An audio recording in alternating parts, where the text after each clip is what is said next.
Hello, welcome to another Gundam Battle Operation 2 video. That is the new suit, the Gelgoog Cannon JN.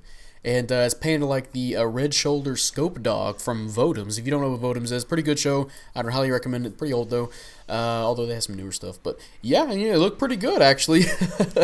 Because you can actually paint the right shoulder. It's never the left shoulder. That's how you spot a fake red shoulder, is if they paint the left shoulder red. But yeah, anyway. And I actually have two matches here for you. You actually get to see this thing in both space and on the ground, which obviously the ground here first. And the space one's actually going to be a 550 match when I'm still using the level 1. If you don't know if you don't know, level 1 is 500. Honestly, it looked like a 400 or even a 450 suit to me, but yeah, it's apparently from Return of Johnny Raiden, one of those. And yeah, I guess it's technically a cannon. It has a backpack. I mean, a giant bazooka strapped to its backpack, so it shoots projectiles. Yeah, it's a cannon. Not the first time Xeon just strapped something to somebody's back and called it a cannon. But yeah, we'll see how this thing is with these stats here. And I gotta say, there's some stuff I like about this suit and some stuff I don't like at all. And of course, as I said, we'll start off with stats. For health, you have 16,000 health. You have 24 ballistic and beam resistance. You have 0 melee resistance, which is nice. They just released a fucking raid that's melee oriented. Great. But you have 50 range, 7 melee strength, and then you have 120 movement speed. You have 175 boost speed. You have 65 thruster gauge, and you have 63 turning speed. And then for your slots, you have 8 close, 10 mid, and 18 long range slots. So obviously, this thing, they want you to focus on the range. Although it works at not, obviously long range. It's got the sniper rifle that we'll mention here in a second. But yeah, it can also do a little bit of mid range, and if you really want to push it, it can kind of do close range. But yeah, obviously you want to buff up the range, and if you want to go tanky, you can go tanky as well. So nice. But yeah, now for the primary weapons, you have the Gelgoog CGN beam rifle, which is 1,470 damage, 55% heat rate, 450 range, and you can charge it. And this is kind of a sniper rifle, and it works well with the Gelgoog JN's abilities, but I have to get into that when we get to the skills that this thing has. Abilities, yeah, the skills. Although, looking at it now, the way that sounds, 1,470, that's kind of low. For 500, and sometimes it feels that way when you're shooting at people because people like to stack on beam resistance, so you kind of have to use your skills to get some bigger amounts of damage. But yeah, if you charge it up all the way, you can do a decent amount of damage, even more when you zoom in, and you can fire it 3 times in a row if you want to overheat it. So I guess it's nice for stacking on damage. It's good for doing one of your other stuns that you have, and then using this as a backup like combo. And I'm pretty sure this thing does some decent leg damage, which will go into the skills as well after this, because I think it does good leg damage. At least I've had a few moments where I broke people's legs, but I'm not sure if it was just everyone firing at them, or maybe if it was just me. But yeah, that's the beam rifle. And then for your melee, you have the beam Naginata. Same beam Naginata like all the Gelgoogs have pretty much, 2,000 damage, and with the support you can do some decent damage against generals that don't have melee resistance, but you have 7, so don't expect crazy damage. Though you can use it to like stun juggle somebody at close range, so there's that. For your secondary weapons, you have the giant bazooka, which is the cannon of the Gelgoog cannon. You don't get a giant beam rifle cannon thing. But yeah, it has 1,000, my god, no, not 100. 1,800 damage, you have 5 rounds and 400 range. And yeah, this thing readies up pretty fast. It's a pretty handy secondary weapon, Great to initiate a stun and then follow up with your beam rifle, or maybe as a secondary stun when you use your Sturmfaust that I'll mention next. So yeah, pretty great weapon, and you get 5 shots, so pretty good. And 400 range, you can kind of snipe with it. So excellent weapon. I actually really like this on this suit. And yeah, next weapon is the Sturmfaust, which 1,700 damage. You have 1 round and 200 range. and it's your typical Sturmfaust where it just readies up incredibly slowly, even though it's literally just a rocket on a fucking tube. But it would have been really disgusting if this thing could actually ready up that Sturmfaust faster and then go into your shoulder cannon, or giant bazooka, my bad. Yeah, that would have been really gross, but you still get some good damage out of it, at least. And yeah, and again, if you initiate with the Sturmfaust and go straight to your shoulder cannon, that's already a stun lock. You can follow up with your beam rifle for added damage, or maybe for your melee if you're at close to mid-range. So, excellent, well, excellent damage, not the ready up time. Then for your next weapon, you have the ARM 3-tube missile pod, which is 440 damage, 3 rounds, and 300 range. And if you're familiar with the Gelgoog cannon, yeah, same thing. And people told me that it stuns if all 3 hit, but I've had moments where I've hit all 3 and it doesn't stun, and it feels like it's just there for damage, which is unfortunate. I really wish this thing had some stun accumulation. Maybe they could rework the missile pods. I know recently they released that high mobility, the fairy code fairy, high mobility ground type Zaku, the AS. And I feel like the way that thing shoots its missile pods out really fast and rapidly, that really would have worked quite well for the Gelgoog cannon and the Gelgoog cannon GN. Basically anything that has these missile pods on their wrist, But yeah, it's there. I feel like it's just there for added damage. And then for your little special weapon here, you have the 3-barrel scope, which is where I kind of based the whole scope dog thing off of. And yeah, you get it's 0 damage, 3 rounds, 750 range, and yeah, it is your camera. And unfortunately, it feels like it's actually it doesn't last as long as the Isaac's camera. Maybe because I'm just so used to the Isaac, like I know when it's gonna run out. But with this suit, it feels like it runs out relatively quick. But it's still helpful for providing information to your team. Ooh, 5,000 damage, nice. Providing information to your team. So there's that. And of course, if you want to single out an enemy, like, hey, there's a support over there. Hey, there's the raid over there. Or hey, there's a weak enemy. I'll let you know what this suit is. Same thing with the Isaac and other suits that can do the camera, where it's there just to help provide information. You can directly support people with it. Which I've mentioned before, I believe, with the initial thoughts on the Isaac. It's your one way to actually directly support people. So, nice. And then for skills, you have the radar level 3, you have scope level 3, you have the data link, you have gimbal, aerospace gimbal level 2, so you can tilt up and down further, scouting device. You have precision sniping, which I almost forgot this was a skill for a second, but apparently you will do 30% more damage when you're in scope mode. You're scoping with your sniper. You zoom in, I should say. You're zooming in with it. And if somebody's legs are broken, I believe you do a heavy stagger, which that's what somebody's told me, because it's been a while since I played a suit that uses this. I think I used the Gunner Gundam recently that had precision sniping, but I didn't even notice. But yeah, what's the point of heavy staggering somebody if their leg's already broken? But hey, anyway, mission completed. Finish up the skills here in a second, and we'll see what we got going on here with Mr. Scope Dog. Not on the board, motherfucker. Jesus Christ, fuck this shit.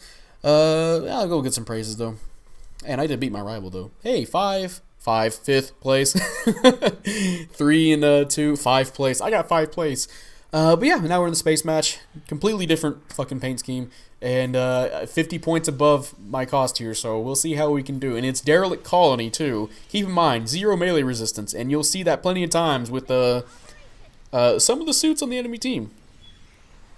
But yeah, back to these skills here. You have AMBAC level 2, so pretty much you have balancers in space, which is nice. I wish it had balancers anyway, but for some reason they just don't want to give supports at high cost balancers.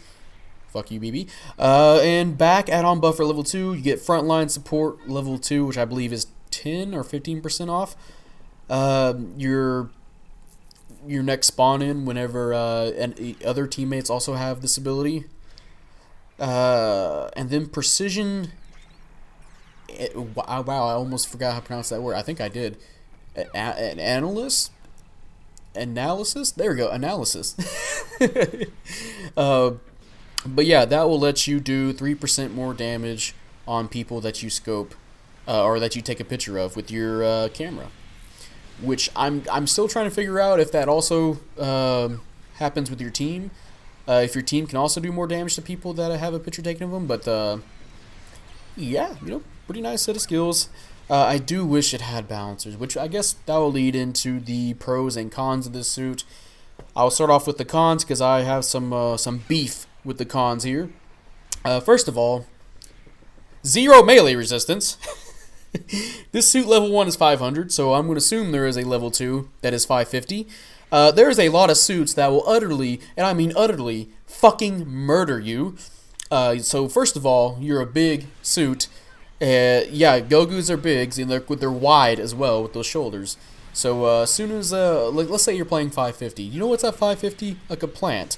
And you know how much like a plant can do with its melee? Oh, hey, never mind. Here's a Riga Z. Riga Z? Yeah, that thing has a heavy attack. Oh, wait, how about 500, where you have generals, and even at 550, you have generals like the Kapul that has a lot of melee damage, or the Mark II. Recently, they just added the Nero Trainer type. And I kid you not, you can die from full health just from a heavy attack from that thing. And keep in mind, the Nero Trainer type can also avoid getting tackled by you because of its quick turn. So, wonderful. Nice. Don't know why it has 0 melee defense. I feel like it should not have that. Because even generals can just doo-doo on this thing. As you'll see, maybe here in a second. But yeah, anyway. I think I already kind of mentioned the other downfall for this. Not downfall. I do think this suit's okay.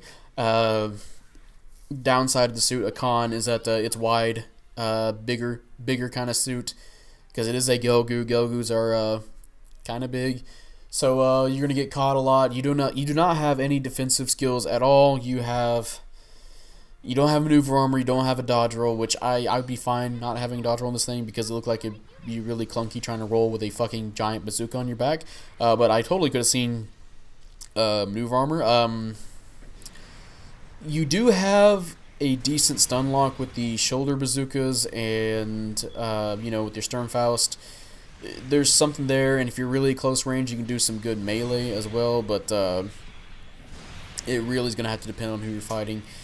Another con, I believe, is that I feel like the beam rifle for this thing does not do enough damage for a support. I feel like if this thing's going to be doing the damage it does with the beam rifle, I feel like I would like to have a trade-off for this thing. Maybe give it balancers so it can do it can do less damage than other supports. But the upside is you got balancers, you can stun lock. Although you technically do have space balancers, but this thing feels a lot more easier to play on the ground than in space, which that's totally my opinion. But yeah, so the beam rifle, I feel like it needs to do a little bit more damage, especially since these are the costs where people just have a bunch of beam resistance on. I'm doing like the same amount of damage with the giant bazooka than I am with the beam rifle, or the other way around, one of those. But yeah, and also another con, I wish the missile pods would stun, accumulation stun. People keep telling me that it can, but so far, every time I try to, it doesn't work. And I know for sure some of the suits I'm firing at do not have damage control. So that's another con. Pros are the skills for this, which I forgot to mention actually. The precision sniping, since you do 30% more damage if you're scoped in, this can actually make the beam rifle really good if you can find a place to sit down. But this is that's a tough thing to do because nowadays a lot of people like to rush forward and play kind of like an Arctic base strategy. Like if you saw the last match, I got kind of lucky and got a good team. But yeah, City Ruins, people play like that like Arctic base.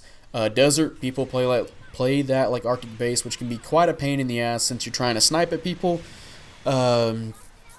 So it's a pro that you can do a lot more damage, especially if you fully charge this thing. You can get some good part damage, and I think at one point in the last match I got over 5,000 damage on a Kapul. So that's great damage, but it requires you to sit down somewhere with your big bulky ass at a cost where people can one combo you with just one move. It feels pretty tough to use it, but I'll make this a pro. Is that you can actually do some good damage if you could have a good team that you can settle down somewhere. Um, Maybe Mountain. Mountain would be a nice choice to use the suit on. Definitely some areas you can shoot down at. Uh, Another pro is that this thing does have a pretty decent stun lock, or at least range kind of combo game going on. You have the shoulder cannon, the giant bazooka, or you can start off with your Sturmfaust, and then if you're close enough, like you can, like I'm trying to do here, get your melee off. Man, I really fucked up my amp back there. Yeah, I'm going to get caught. And then I'm going to die at full health because low melee, and there's a Mark II on the enemy team. Yeah, downswing, and I'm pretty sure I'm going to just, yeah, evaporate. Yeah. That low melee resistance will fuck you over a lot. But yeah, Sturmfaust into shoulder cannon, into beam rifle, or you can use your missile pods for added damage with you if you're with a teammate, and you don't want to waste a stun shot accidentally hit your teammate. The camera, also another pro for this suit, because the camera is just overall just a nice weapon to have on supports, since they can provide. Well, I mean, the Recon Zaku also has it, and so does the Zaku Flipper. So any suits that has it, not just supports, you can provide information to your team, and it helps out a lot more than people think. 'Cause I know some people like to rate the Isaac as a lower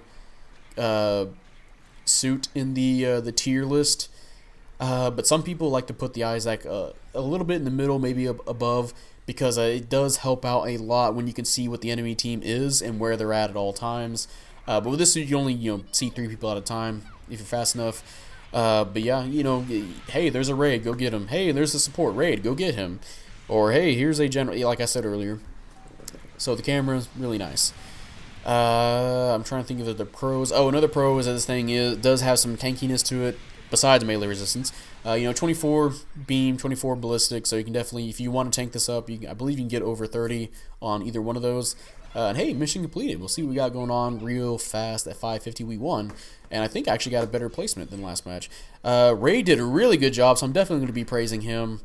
And let's see what we have.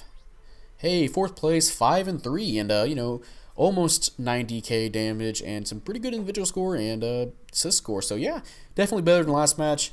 And it kind of helped out being a derelict colony. Derelict colony. I was thinking of space for a sec. Dark space. But yeah, with the shoulder cannon, a lot more opportunities to hit people since they're in an enclosed space. But yeah, so the Gelgoog cannon, JN, it's a okay support. It's not going to be winning like any awards, but I think it does the job just enough that I think it can be a pretty good suit. And if you're with a team that you can coordinate with, you can make use of this thing's sniping ability and maybe potentially bust some legs. So that can be really good. You can do a a leg breaker build where you can put level 1, level 2 leg breaker. I call it leg breaker even though it's like supposed to be for all parts, but who are we kidding? Most people use it to break legs. So leg breaker parts. So you can definitely do that, or you can just do it to where you can have a lot of damage. I believe the build I use for both of these matches, I have 72 damage, 72 range strength. There we go. I have 72 damage. But yeah, even then, you're seeing some of the damage I was doing just felt kind of average. So again, I feel like they do need to buff that beam rifle damage up a little bit more. It feels like it's kind of lacking in that area. And yeah, it's okay. I'll probably be using it a little bit more than some other supports because it is kind of fun to use, and if I do want to make it work on certain maps, but I might drop it for just the Zusa because a lot of randoms like to play again, like they like to play Arctic base on a lot of maps, and at that point I'd want the Zusa so that way if a raid comes after me, I can at least try to defend myself and not die in literally one heavy attack, which that severely pisses me off. Fuck heavy attacks. Even though I have really great fun with it, but goddamn, sometimes you know you're just minding your own business, then you just get wiped the fuck out. But yeah, that's going to be the end of this video. If you guys enjoyed this video, leave a like, subscribe if you want. I'd really appreciate it. And you know, type up in the comment section how you feel about the Gelgoog Cannon JN. Do you like it? Do you hate it? This suit was probably a very easy pass for a lot of suits. Like, you know, people are walking mobile suits, but no, for a lot of people, because recently Code Fairy just came out. Recently, no, it just came out. So a lot of people are playing around with the Zanny, and a lot of people are playing with the Zaku High Mobility ground type, and you know, some people playing around with both. They like both, and you get 2 free suits. So why do I want to roll for this one? You know, that's probably some of their thought processes there, which is fine. You know, I can definitely see this being very quickly added to the gacha, not the gacha, the ticket store. Honestly, this thing feels like a clan suit, sort of. But yeah, it deserves the 2-star rating, in my opinion. If this was a 3-star, I'd be like, what? Why? Again, I feel like this thing does need, like, the trade-off for having the lower damaging beam rifle to have some balancers to go with it, because it's hard to like sit down in one area nowadays, unless you're specifically trying to do that with your team. But other than that, yeah, it's a fun suit though. You know, I'll give it that. It's a fun suit. And yeah, if you I think I already said that. If you guys enjoyed this video, leave a like. You know, do it twice. You know, which you would dislike it. Do it 3 times. You know, like it, unlike it, like it again. But yeah, that'll be it, and I'll see you guys later. Bye.